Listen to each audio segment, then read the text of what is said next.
म्हणतात जालंधर. तो जालंधर शंकराच्या तिसऱ्या डोळ्यातील ज्वालेपासून उत्पन्न झालेला.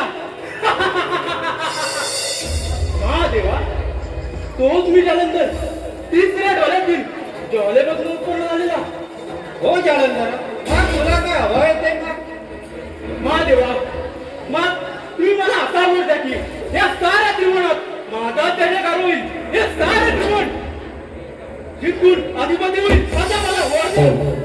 ठीक आहे, पण जालंधर हे लक्षात ठेव, जन्माला आलेल्याचा मृत्यू हा निश्चित आहे. जा, मी तुला वर देत आहे.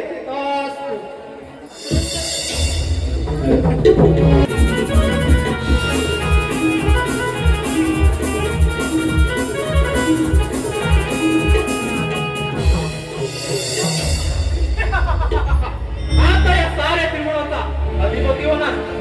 हे सारे त्रिकोण जिंकून देव लोकांना तलबी बोलवून सोडणार. नारायण